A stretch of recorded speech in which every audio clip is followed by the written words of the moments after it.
Hola, buenos días o buenas tardes o buenas noches, bienvenidos a Tu Top Funcional. Hoy estamos con una invitada súper especial. Tenemos a la Mafe Cuarán, una persona que en redes la está rompiendo, escritora, no sé, toda esta mujer, Dios mío, me Qué encanta. bonito, qué lindo, gracias por esa introducción.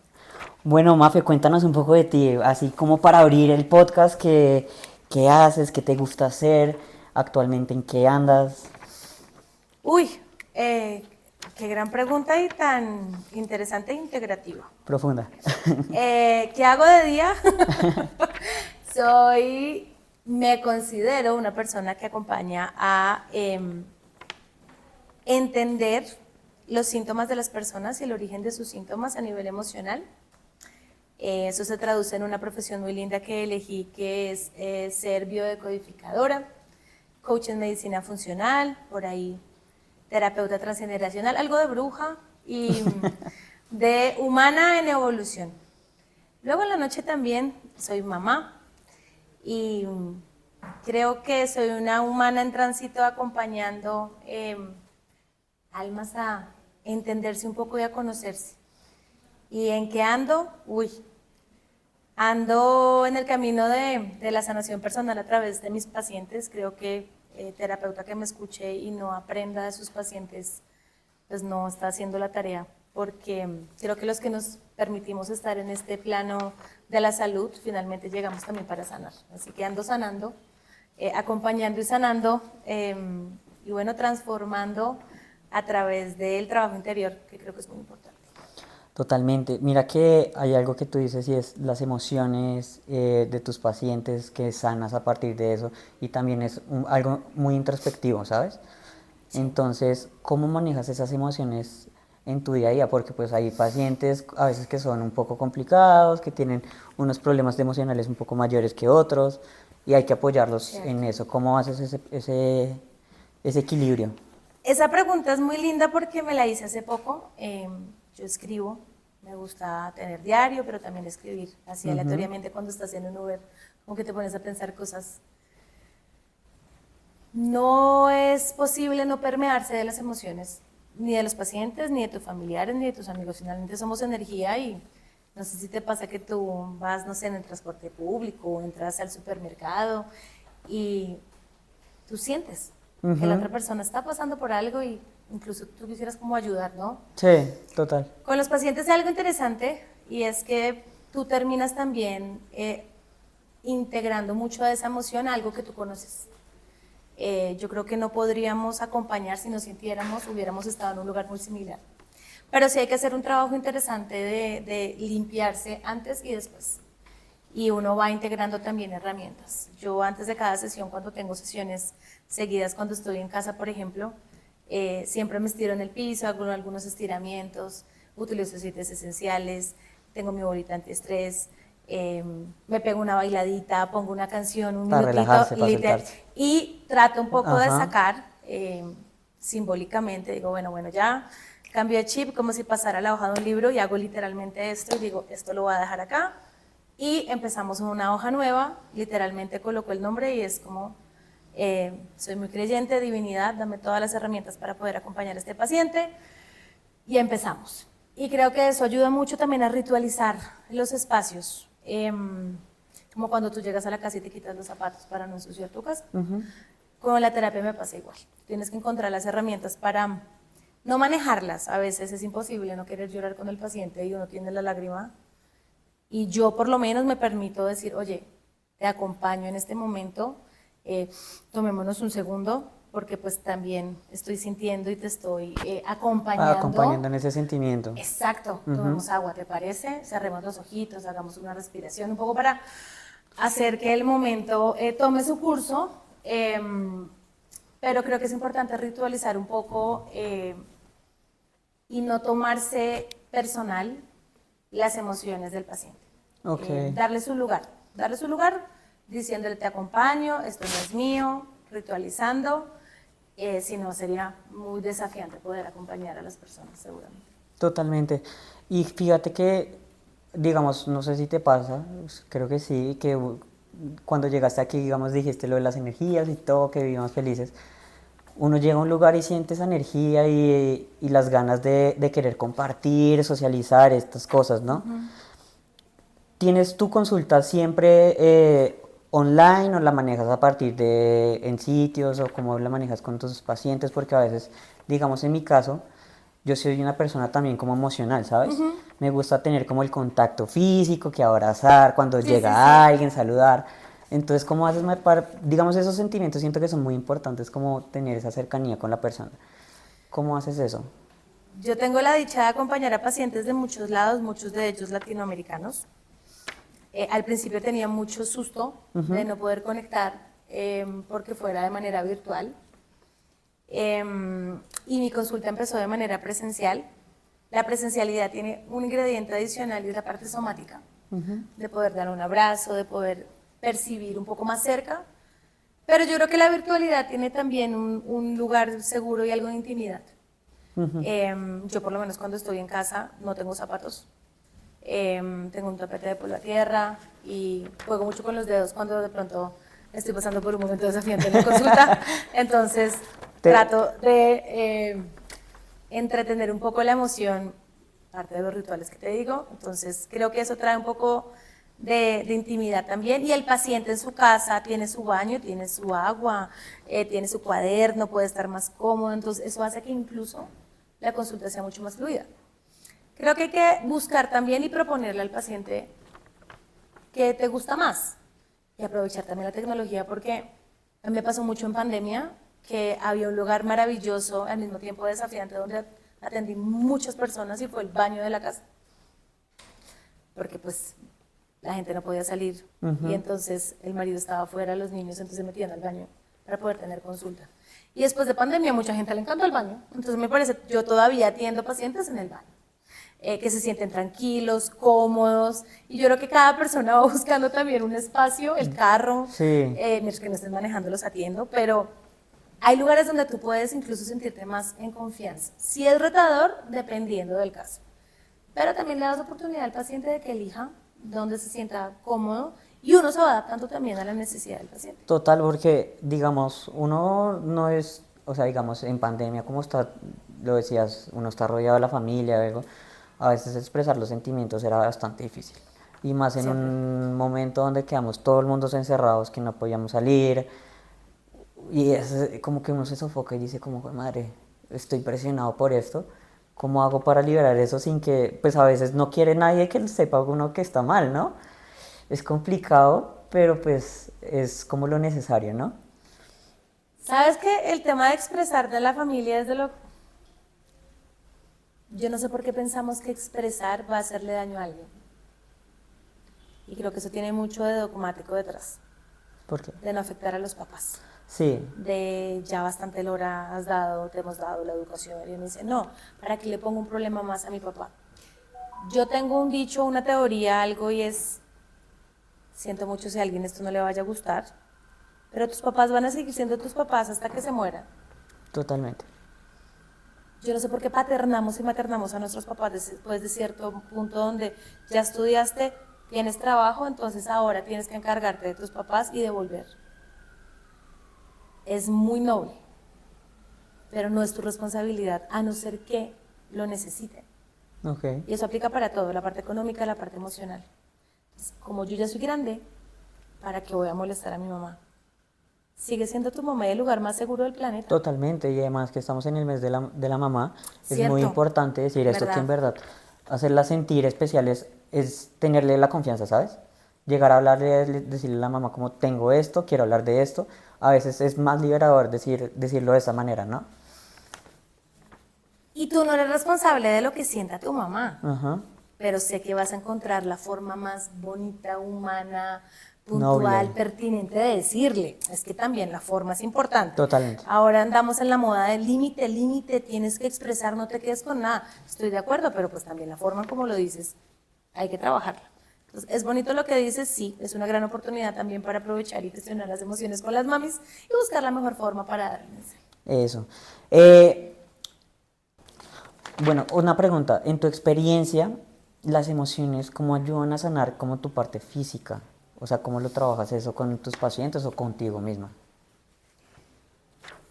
Mira que yo digo que esa es la medicina que siempre ha estado, pero la relacionaban mucho con la religión, con el dogma, Ok. no con medicina.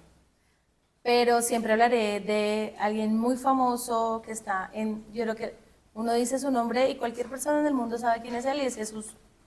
Soy una mujer de fe, más no estoy dentro de ninguna religión, Totalmente entendible. pero creo que hay algo que uno tiene que ver de la historia de las personas. Ujú. Y es que todos hemos hecho cosas que al final son medicina y entre esas reconocer la humanidad de las personas. Se nos olvidó que dentro de la humanidad, de la biología de las personas, tú vienes con 5 emociones, ay, como si te hicieran y vienes con 5 emociones que crean sentimientos. Entonces, si yo le pregunto a una persona del común cuáles son las 5 emociones con las que viniste instaladas desde que naciste, me empiezan a hablar frustración, y eso es un sentimiento. Ok. Y creo que parte de trabajar con las emociones y que empecemos a hablar de ellas es saber cuáles son las emociones y cómo esas emociones se traducen en el cuerpo y para qué carajos nos dieron emociones si se supone que el cerebro es el que comanda la parte lógica y nos da la orden de todo lo que pasa en el cuerpo. Las emociones son energía y son las que nos permiten movernos y conectarnos a través de la percepción y los sentidos hacia la vida. Entonces, ¿cuáles son esas emociones? La alegría, la tristeza, el miedo, la rabia y el asco. Cada una está instalada en un sistema nervioso eléctrico en el cuerpo que nos permite recibir información y guardarla. Esas emociones empezaron a crearse y programarse cuando tú eras bebé, incluso desde que venías en el vientre de tu mamá, porque el primer sistema emocional de cualquier persona es el de la madre. Y el primer sentido que percibe el mundo exterior a través de la madre es el oído. Entonces, cuando uno, por ejemplo, inicia procesos terapéuticos y ve a una persona que tiene muchos síntomas, muchos diagnósticos, yo tengo que empezar por El oído. el oído. Porque nos encanta hablar y son personas, y tú te vas a dar cuenta que cuando una persona ha vivido mucho trauma, muchas situaciones difíciles, no respira. Respira mucho por la boca. Y te habla y se ahoga.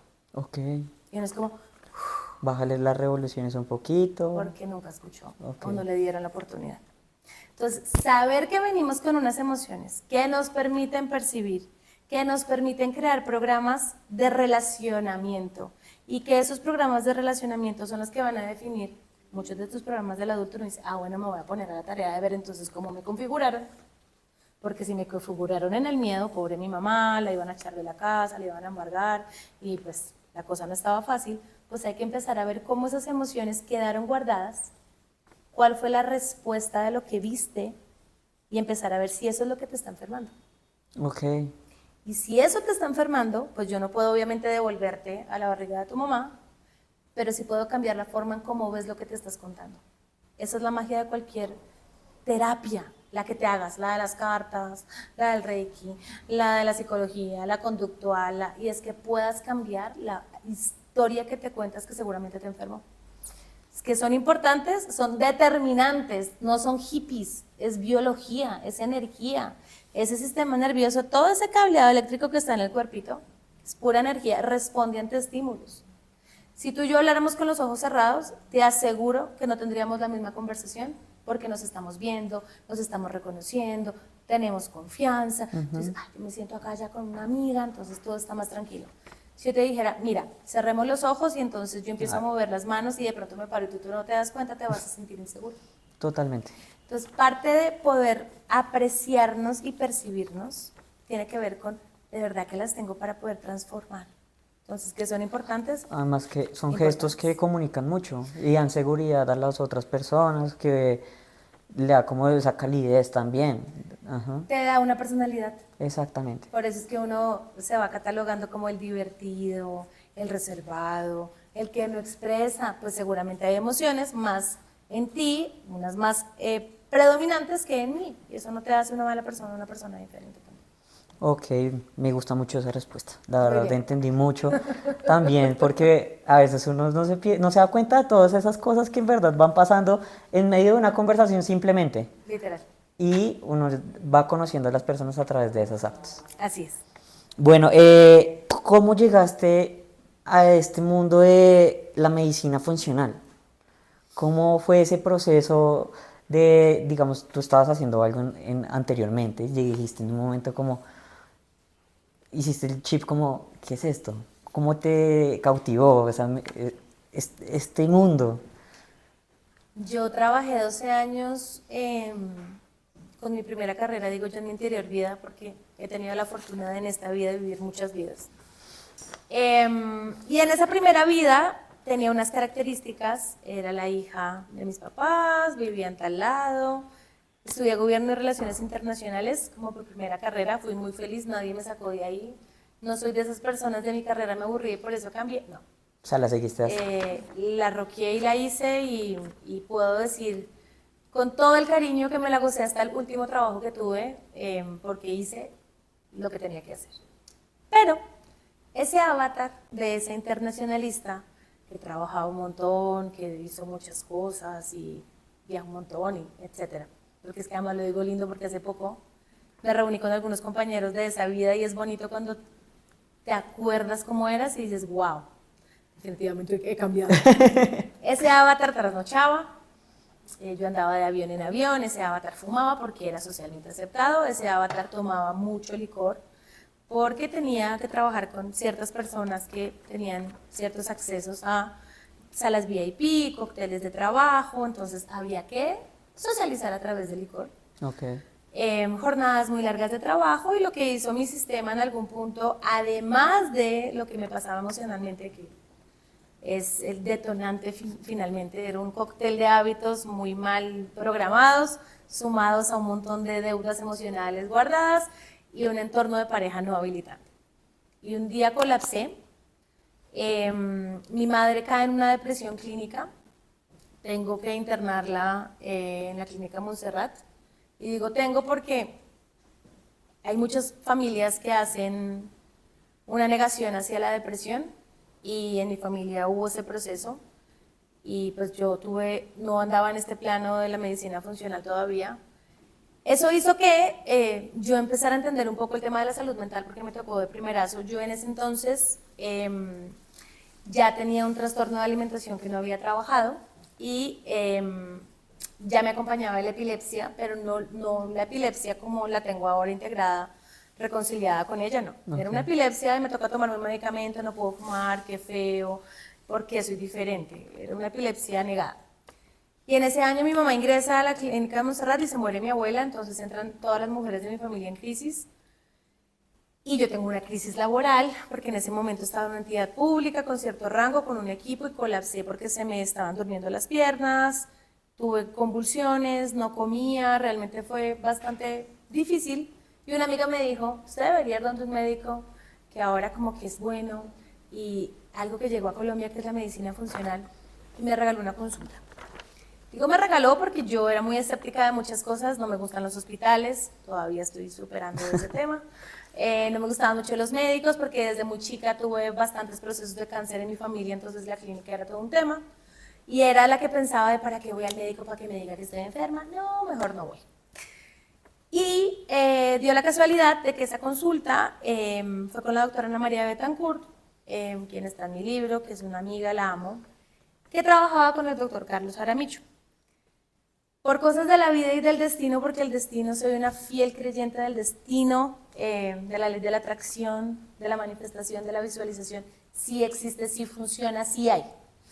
Y es que yo venía pidiendo un cambio en mi vida.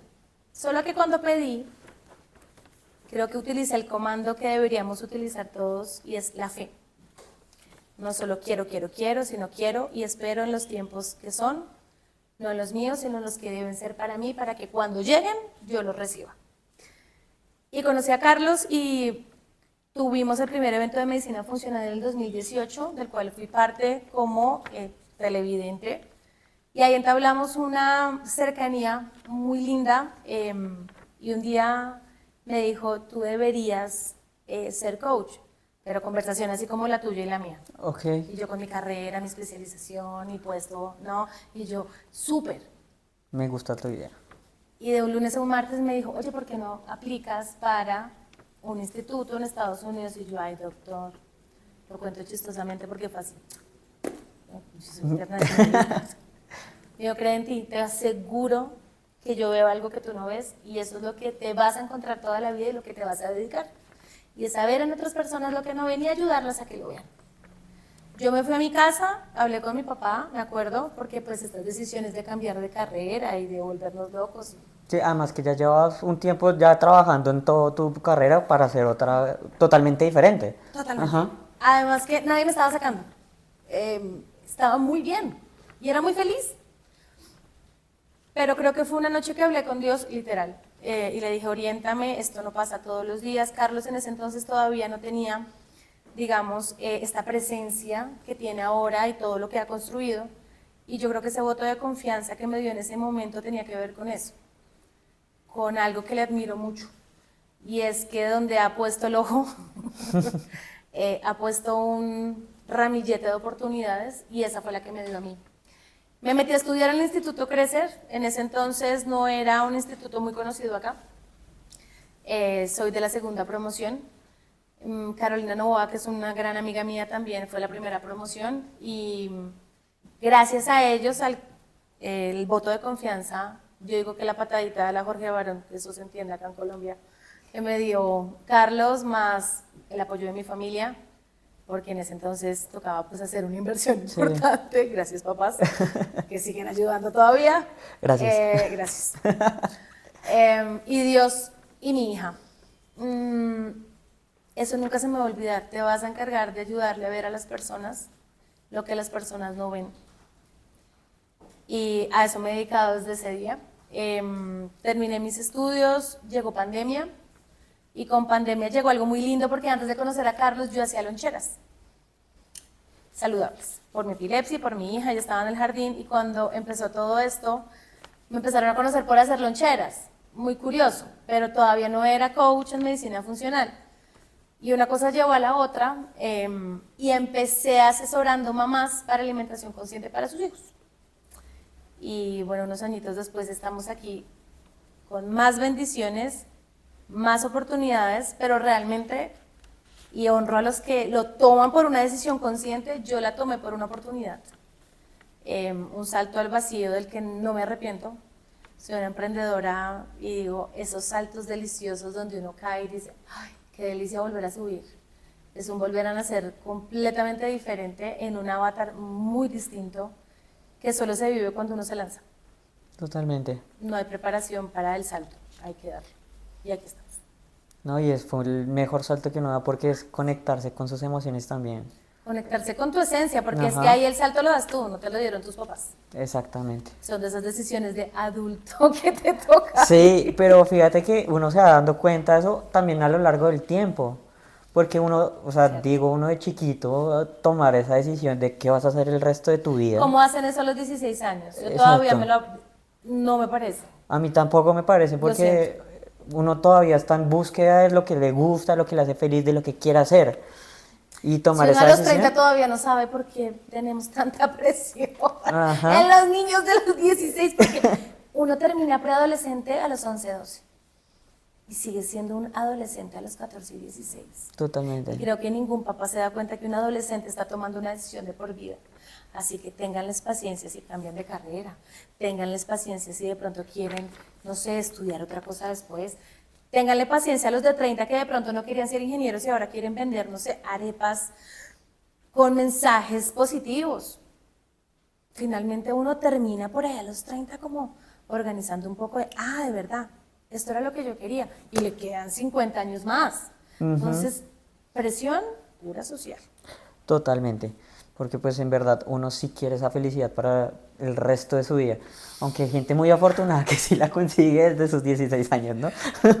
Pero hay algo que es habilitante y es el entorno familiar. Ujú.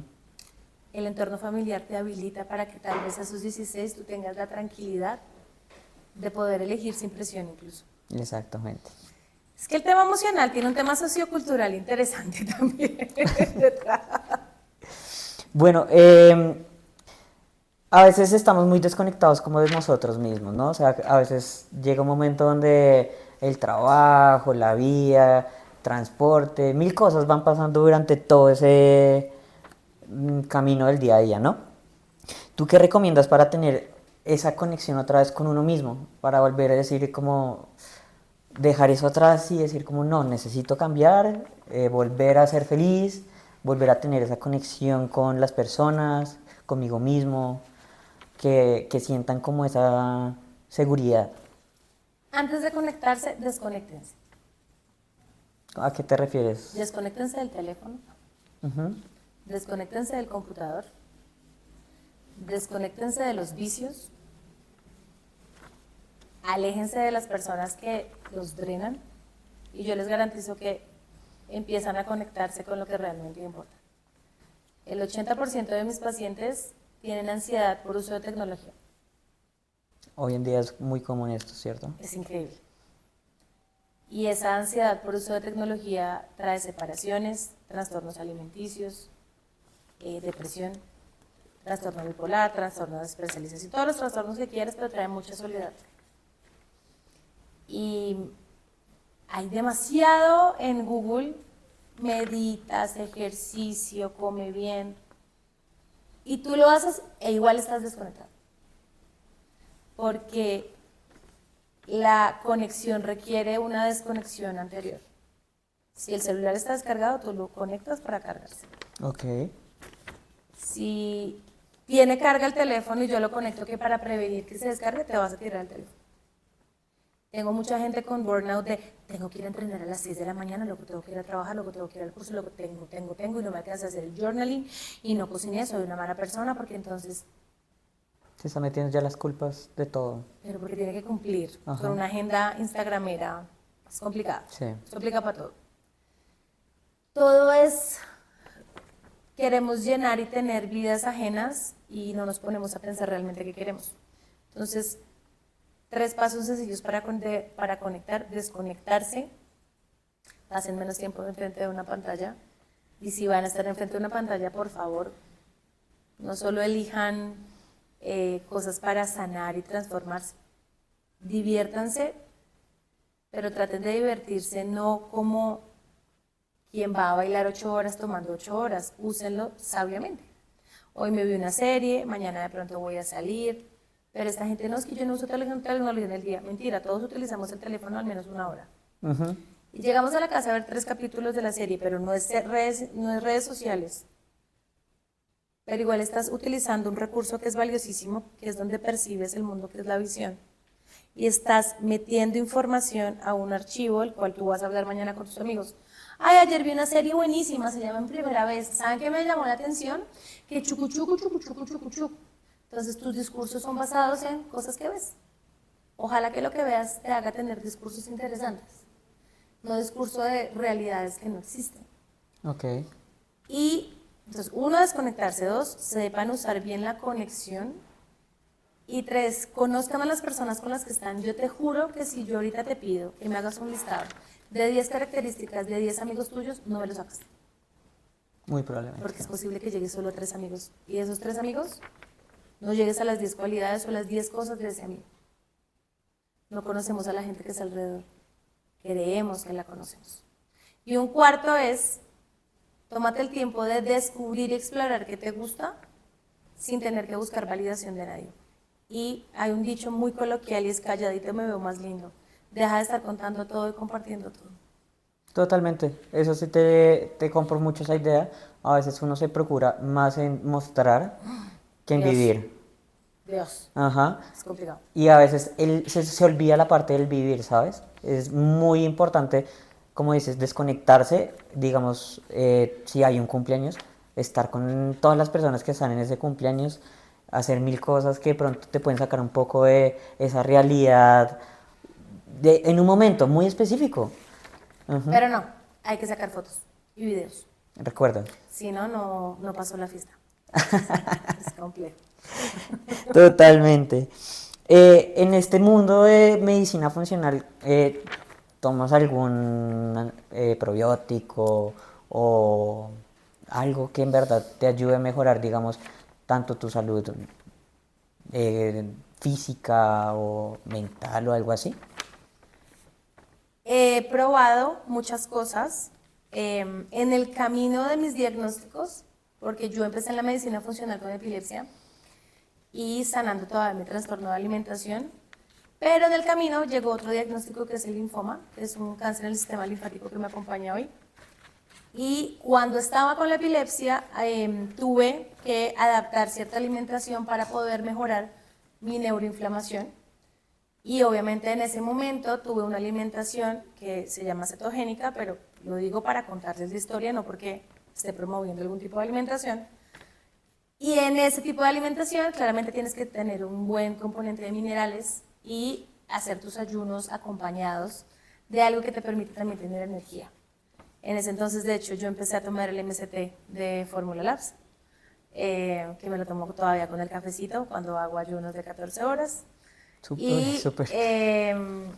Pero he tenido un camino de adaptógenos, sueroterapia, he tenido un camino de hidroterapias de colon, porque yo tengo que tener unas vías de detoxificación lo más limpias posibles. Megadosis de vitamina C tomada, magnesio, una suplementación con minerales bien importante. Pero más allá de que he incluido, es que he quitado también. ¿Qué has quitado? Mira que yo fumé mucho tiempo y eso hizo que mis pulmoncitos y mis bronquios tengan unos desafíos interesantes porque fumé desde muy chiquita. ¿Desde los cuántos años empezaste a Desde fumar? los 12 años. Ah, fue madre, sí Y empezaste. fumé hasta los 28, 30, casi 30 años y tengo 39. Y eso hizo obviamente que cuando tú tienes una adicción vas a pasar a otra.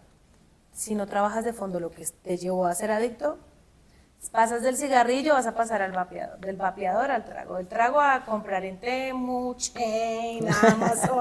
Entonces, no, yo no soy adicta, pero esa tarjeta está vuelta a nada. Entonces, la adicción te lleva a que lo tienes que llenar con algo.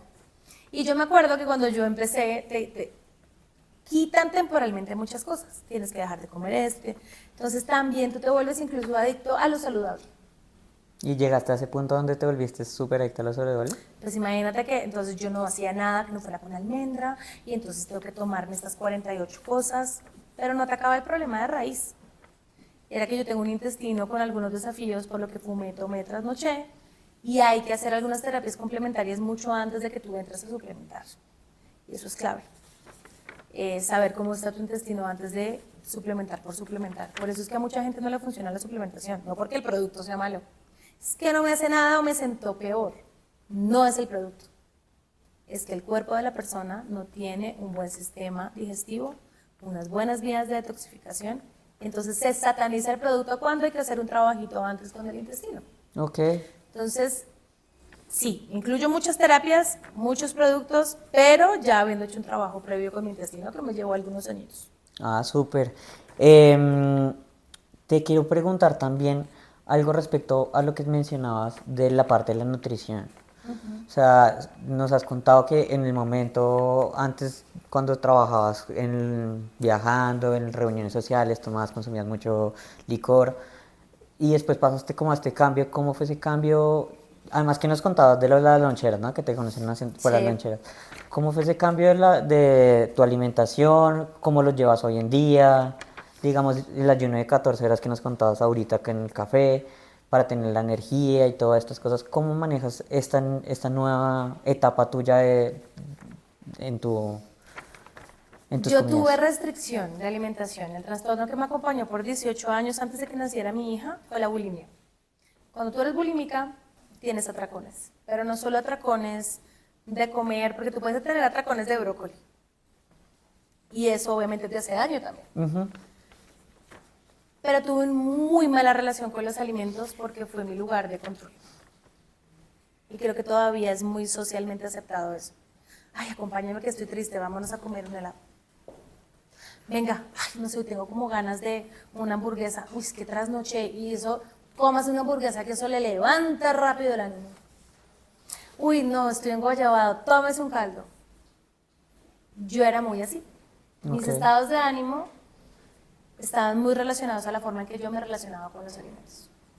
Estaba brava, rechazaba el alimento. Estaba ansiosa, traía el alimento. Y ese mal relacionamiento es aceptado socialmente, entonces fue muy difícil salir, que cuando yo llego a la medicina funcional y me enseñan a comer, Nunca entendí que tenía que comer 100 gramos de proteína. ¿Sí? Vas a comer a saciedad y te vas a conectar con la saciedad. Yo no sabía que era estar saciado. Yo nunca había sentido hambre. ¿En serio? Creo que todos acá, mínimo los que están escuchando, tienen la nevera llena. Pero nunca han pasado más de 2 días sin comer. Totalmente. Entonces, tengo gastritis por no comer. A tener hambre es muy diferente. Muy cierto. Y creo que conectarnos con la sensación de verdad comer con gusto cuando el cuerpo lo necesite fue la gran evolución de mi alimentación. Porque dejé de decir, tienes que desayunar, almorzar y cenar. Eso a mí, es mi caso. Hago ayunos, como una alimentación muy intuitiva. Incluyo la mayoría de alimentos, hay otros que no puedo incluir porque tengo unas condiciones de base, pero no como para ser feliz. ¿Comes por? Que mi sistema requiere ciertos nutrientes, pero cuando desconecté el quiero un capuchino porque quiero celebrar, entendí que el alimento no me tiene que consolar ni me tiene que acompañar, porque es la misma del cigarrillo. Sí, que uno está ansioso, saca el cigarrillo. Exacto. Ajá. Entonces, un tinto, pero tienes ganas, no, pero acompáñame a tomarme un tinto. Y uno es como, bueno, ok. Y socialmente es raro, porque todo se ritualiza con el alimento, todo se ritualiza con el alcohol. Vamos a un bautizo y no comes, ¡ay! Entonces, enfrentarse a no comer y decir no, y a pasar por grosera, creo que fue otro de mis grandes hitos. Y es voy a comer cuando yo quiera, respetando lo que yo necesito. Y creo que mi alimentación ahora se basa en eso, en comer bajo lo que necesito y no lo que quiero. Totalmente, eso debería chévere. ser la evolución. Sí, y muy chévere tu respuesta porque pues dejemos algo también en claro, es tu situación. O sea, no podemos copiar tampoco lo que hace la otra persona. No. Entonces, para los que nos están escuchando también, dejar eso muy en claro, que en verdad tengan su conocimiento de lo que están haciendo con sus vidas y también que consulten a médicos profesionales también en sus casos. Exacto, pero que no satanicen los alimentos. De lo menos que yo me preocupo en mi consulta es de los alimentos. Bueno. Reaprender, educarse, conectarse, conocer, cocinar. Antes de pensar, es que no me comí los 100 gramos de proteína, coman también rico, pero sin estresarse. Bueno, Mafe, ¿tú quieres hablar algo de tu libro? Ay, ese libro es una cosa linda. Cuéntanos para todos. Mira que yo he escrito mucho. Hice políticas públicas, planes de desarrollo, contratos de préstamo, propuestas, pero nunca me imaginé sentarme a escribir sobre algo que le pudiera servir realmente a alguien. Porque antes le interesaba a otra persona que seguramente iba a hacer algo con eso, pero no iba a expandirse, ¿sabes? Pensé escribir el libro con historia, pero luego dije no.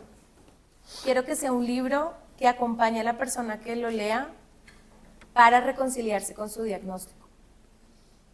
Creo que un paso que nos falta mucho cuando nos llega un diagnóstico es perdonarnos y reconocer que ese diagnóstico no llegó como un castigo ni como hacerte la vida imposible. Para mí un diagnóstico no solo es una oportunidad, sino está ayudándote a liberar algo del cuerpo. Y lo uno mucho con parte de lo que yo hago todos los días y es trabajar en biodecodificación. La persona que se enferma, que me está escuchando, este libro es mi voz en mi consulta. Y son 4 cosas que yo sí o sí sugiero que tengan en cuenta antes de preocuparse de si me voy a morir, si esto es hereditario, si me lo pasó mi mamá, si... Hay que hacer un alto de ya me enfermé, tengo un diagnóstico, voy a cambiar mi pronóstico. Porque no somos un número más. Yo tengo linfoma, pero mucha gente no sabe que tengo linfoma y es como, pero no se supone que el cáncer se debería ver mal. Hay gente que tiene lupus, hay gente que tiene muchos temas en la piel y son completamente funcionales y esa es la propuesta del libro. Sea cual sea tu diagnóstico, 1, reconcíliate con la idea de que la enfermedad no llegó para joderte. 2, ofrécele un camino a la enfermedad, pero utiliza las herramientas que tienes y hazlas. Porque me encanta y honro a todas las personas porque lo hice yo. Voy al bioenergético, voy al gastro. ¿Se toma el tratamiento? No. ¿Va a hacerse el examen de seguimiento? No. y solo le voy a orar a la Virgen para que me sane, tampoco. El cuerpo tiene unos sistemas que se conectan con la energía. Yo he visto milagros, yo creo que en el fondo mis masas no volvieron a crecer por todo lo que les dice, pero también porque me creí y me convencí de que estoy sana. Lo creo. Pero hay que ir a hacerse exámenes. Sí. Hay que ir a hacerse exámenes de sangre, hay que hacerse un TAC. La rutina. Hay que hacerse seguimiento. No es como yo ya me siento bien, entonces hasta que no me sienta mal no vuelvo. Y propongo también que se haga una revisión de los hábitos, obviamente basados en medicina funcional, y que se revise la historia transgeneracional. Veo muchos diagnósticos diariamente que están resolviendo el calladito, el guardado o el secreto familiar. Y es porque ese cuerpo de esa persona está eligiendo hacerlo porque tiene la capacidad de hacerlo.